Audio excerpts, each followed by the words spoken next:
Welcome back, pro wrestling fans, to Squared Circle Speak. And today, my microphone fell. Today, we have another fantastic episode of AEW.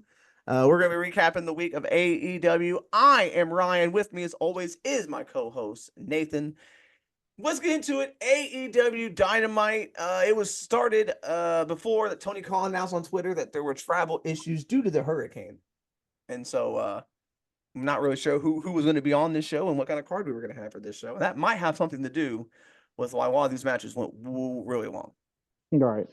But the first match was AEW American Championship Eliminator MJF versus Kyle Fletcher. This match just went way too long, dude. I get it, but man, this did not make MJF look too good if it took him this long to put Kyle Fletcher away. Yeah. He won. He hit a brain buster to win it, but man, they went for like 20 minutes, 25 minutes. And I'm like, dude, we don't need every match to go this long. This should have been 10 minutes tops. Yeah, it doesn't do anybody any favors. Like no. If everybody can go this long, then anybody should be able to win any match. And you don't have to a certain extent, you want everybody to look strong, but you gotta have a tier. You gotta have, like in WWE, we know who's going for what belts. We kind of know who's at what level. Yep. And in AEW, you just have no idea because anyone can go for any belt at any time. Yeah, because everybody just can go. Like they have them all. Yep. Have these matches and they all look strong. So yeah, doesn't need to be that way, and you have more of these coming on the show. Yeah. So what was next, Ryan? So after this match, Will Ospreay's in the locker room. MJF hits the referee with the American Championship, and Fletcher with the Dynamite Diamond Ring. Ospreay's looking on as this happens. And then Ospreay goes, I'm going to do something you don't have the balls to do. And he's going to hit the Tiger Driver 91. But Ospreay comes out and MJF leaves. So match 2 was Mariah May versus Viva Van. This match it was pretty much a squash. Viva Van got a little bit of offense in. Mariah May wins. After the match, she's given a present with a picture of Tony cradling her. Then it says, die, Maria, die. Or Mariah, die on the back. Tony Storm comes out. There's a pull-apart brawl. Tony tries to put Mariah May's shoe or her shoe into her head or something. I don't know. But, yeah, the referees pull it apart. Then we had Katsuyori Shibata versus Brian Keith. Shibata won. Yeah, I mean, it was. I don't care about either one of these guys, honestly. Shibata, he's older, and Brian Keith is a newer guy with. He's too short for me to take him serious as a badass, and he doesn't do much. You know what I mean? His offense he doesn't do a whole lot. Right. And then after the end, Big Bill and Jericho attack Shibata.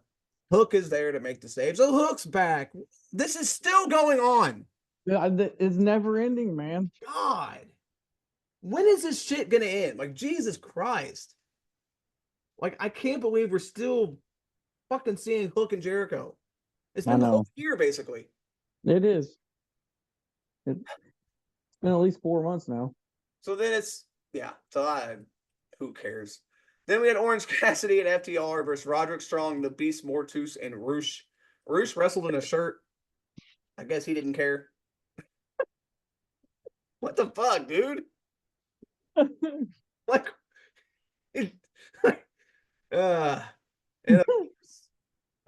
OCFTR get the win. It was all right. And Roosh got pinned, so kind of sucks. Yeah, he never gets pinned. Morto should have been the one to take the pin here, but it was. Yeah. The Acclaim come out and they come out, but then Dax grabs the mic and said they don't want to hear you talk. Dax stomps. So FTR heels now, or I have no idea. They just teamed with Orange Cassidy. So no. Yeah. Dak starts talking, but forgets his words and says, fuck it. And then they start fighting. So who fucking knows, dude? I don't know who's the heels. Same thing that we said on Raw. I don't know what's going on because Christian comes out or is on it back and he says, hey, you know what? House of Black versus Bang Bang Gang this Saturday on Collision, and he's the special guest referee. Now you tell me who the heels in that match is. Yeah. Or who the faces are. Camille beat two people. Who gives a shit? Mercedes comes out, and this is awful. She starts coming out, and she says, she says, hey, she tries to get the crowd to chant DMD. Right. But they don't. She says, she's suspended, so you might as well not even try to chant DMD. And they don't do anything. And she says, I mean it. Don't chant it. And so they don't. But then Tony Schiavone grabs a mic and says, Tony Khan has overrode the EVP suspension and Baker's going to come back. Britt Baker cuts a promo, which is still isn't much better than Monet's promo. She says she's going to take the title, and she basically did a joke about, or she called her out and saying, you know what happens when you don't get your way, you take her ball and go home. This was bad all around. Like, even Britt Baker didn't sound great here either. So This was awful. Yeah, that was a bad promo. Dax had trouble. Like, I don't know what was happening on this show. This whole week was bad because Collision was. We'll get to Collision. Then your main event was Daniel Bryan Danielson versus Jeff Jarrett in a no DQ match.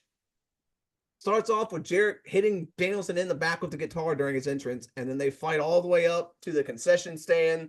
And this is just punching, kicking, punching, throwing each other. It was like Memphis style. Yeah, this was which is probably what Bryan Danielson wanted. He wanted to have one Memphis style match before he retired. Bryan Danielson, he gets the win here. But Bryan Danielson came out and said that when he was cleared to wrestle by doctors, they basically cleared him to wrestle a certain style, which, in my opinion, would mean the WWE style. And he decided, no, I'm going to go to AEW and I'm going to do matches where I get dropped on my head and do fucking diving headbutts and freaking all this shit. And then he's saying now that he might have to have surgery on his neck again. Well, I wonder why. Yeah. Like, dude, do you not care about your future at all? Like, Jesus Christ, man. It's insane. And who would have, on another note, who would have thought that Jeff Jarrett at 50-something years old would be main event in Dynamite multiple times in this year? Good, too. I know. And it wasn't like they wrestled slow either. No. Like, Danielson was giving him shit. Like, Danielson was... Oh, and they were fast-paced match. It wasn't like a slow logging match. No, like this was fast. They were going around the whole arena, and then they came back, and it was a pretty good match. It's just... That's crazy. Seeing Jeff Jarrett do this in 2024 is insane. I never thought I'd see Bryan Danielson versus Jeff Jarrett in my life. But here we are. And then Danielson... And Jarrett hit an enziguri, which again I never thought I'd see. He went for the stroke. Danielson threw him into the corner with the chair, and then he hit him with the knee with the chair and won the match. Yeah, and cut freaking Jeff Jarrett's face open. Yeah, that was not the only match this week to have blood. We were Yuta, Karen Jarrett, Jay Lethal, everybody comes in, Steamboat's in. They all start talking, and then Swerve comes out and cuts a promo. And then he says he's going to take on We Were Yuta next week.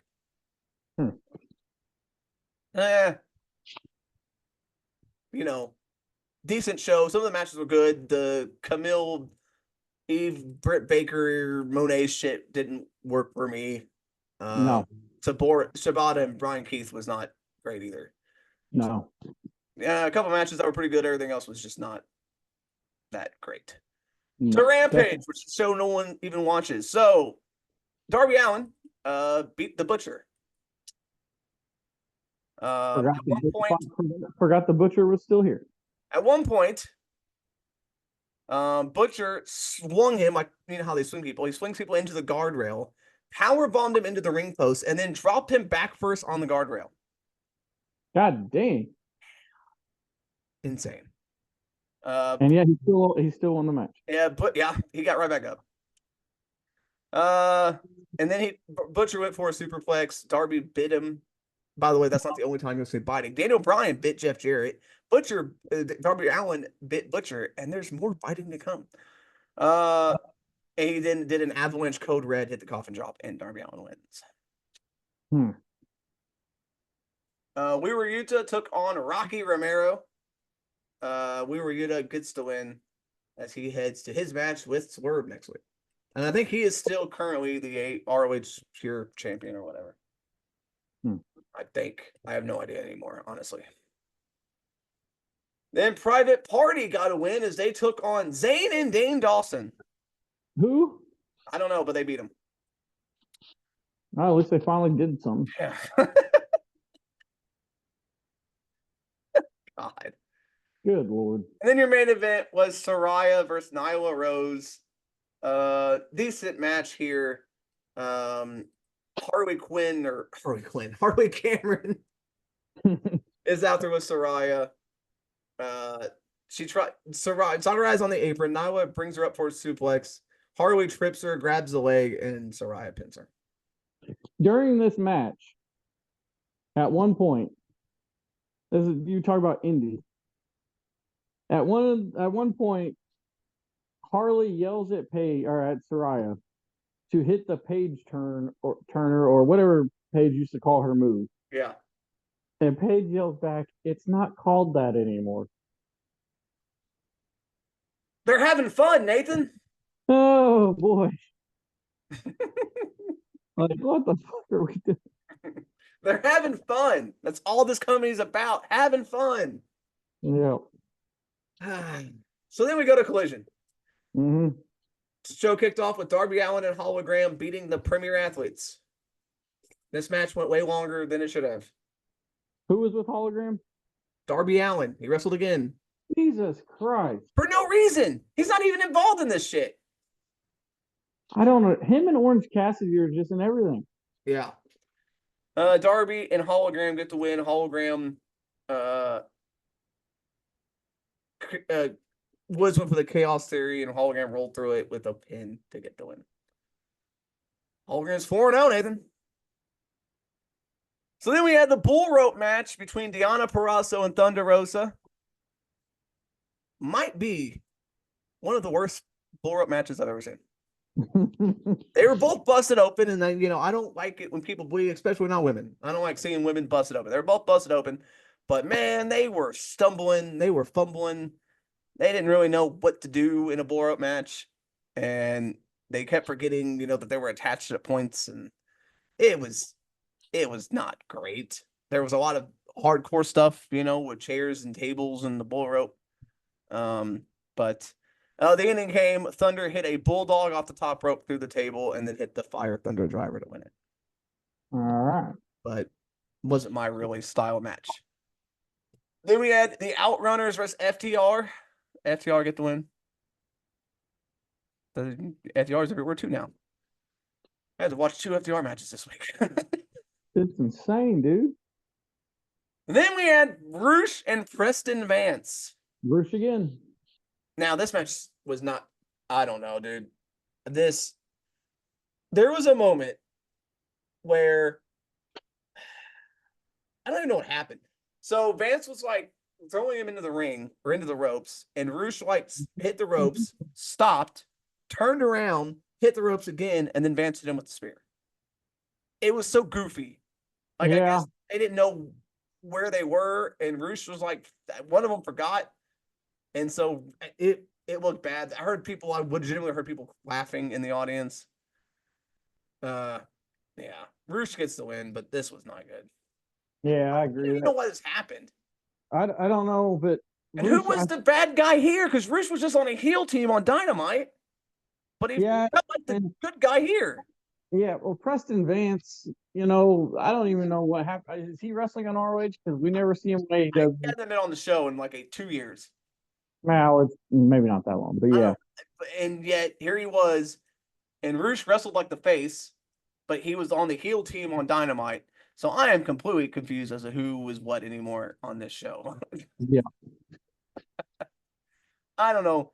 Um, yeah, the last time Preston Vance wrestled was in January. Yeah. See, That's on anything. He hasn't even wrestled on ROH either. what the hell, man? How do people go like that in this company where that's 8 months? Yeah. Yeah, he wrestled January 13th at Battle for the Belts and hadn't been seen since. And then he What? randomly comes back and has this match with Rouge.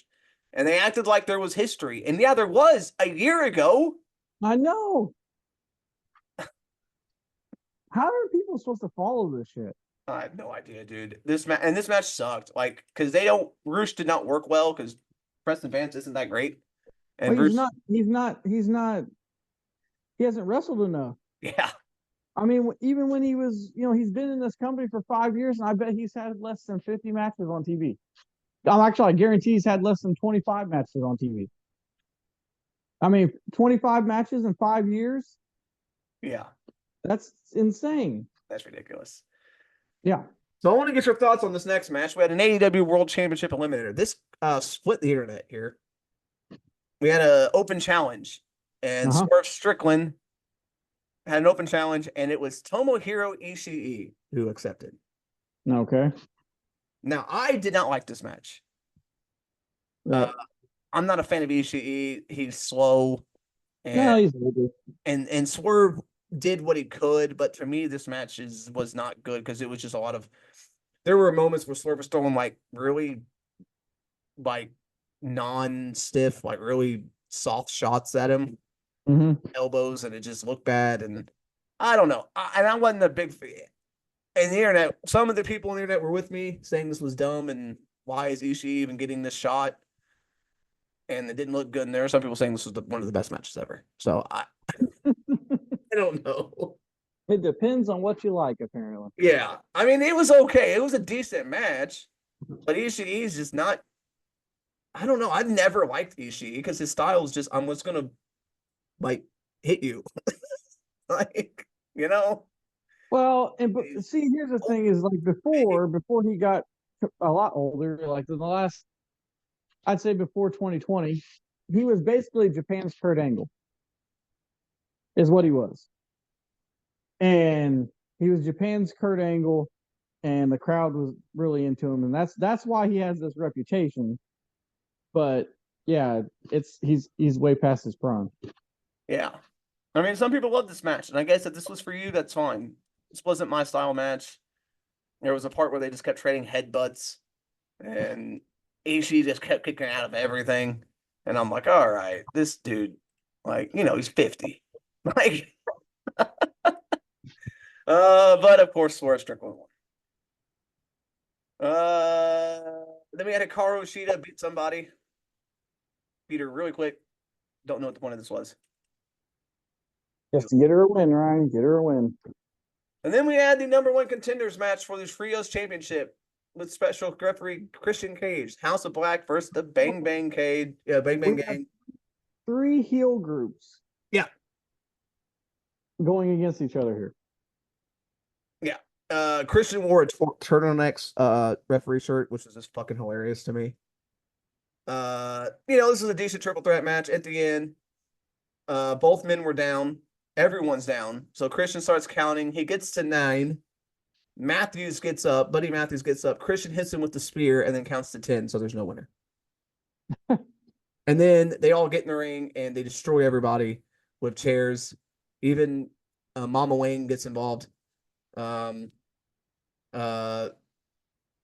then he hits a kill switch on Black on a chair. And then, so I'm assuming this is just going to lead to a triple threat tag team match at All In. Or a triple threat 6-man tag or something, which is going to be confusing as hell. Yeah. And that's going to be interesting to watch. That is way too many people and way too much confusion, but I guarantee it's not going to be, it's not going to be, tag in, tag. It's going to be 9 people all over the ring. Yes. And it's going to be hard to follow. Yes. So, with that being said, Ryan, what was your first? Let me ask, what was the best? Obviously, Dynamite was the best AEW show. Obviously, you could say the same question for the next one. Obviously, Raw was the best show of the week. Yeah, this was not a good week of wrestling. No, Raw was the only show halfway. I mean, SmackDown and NXT, like we talked about yesterday, were good, but Raw was the only show that kept my interest the whole time. Right. Every other show had its moments where I was just like burnt And out. the thing is, what's weird about that is in AEW, I know Tony Khan's booking everything, so I can see where he gets like bored or gets like tired and just says, "Ah, fuck it, let's just do whatever." But in WWE, you got Shawn Michaels booking down there. Supposedly, I don't know if he really books or not. I don't know, but With a writing you got team, but I guess he's somebody else down there books NXT. SmackDown supposedly has their own creative team, and so does Raw. So you got different people. So you would think they'd all be doing different stuff enough that you wouldn't get in these lulls where one show's better than the other. But I don't know. yeah. But with that being said, that's going to do it for AEW Speak. Uh, if you like it, subscribe to it and hit the notification bell so you can hear more of it. And stay tuned for the next few videos this week. Yeah. We're going to be having a top 10 pay-per-view names. We're going to be having a wrestler spotlight on Big Vito, and we're also going to have a retro review. We haven't done one of those in a while of WCW New Blood Rising. So stay tuned for all that later to come this week on the channel. Make sure you check out all the social media as well. Just Squared Circle Speak on Instagram, TikTok, Reds, all that stuff. And we'll be posting little clips there and other stuff. So we will see you in the next one. Later.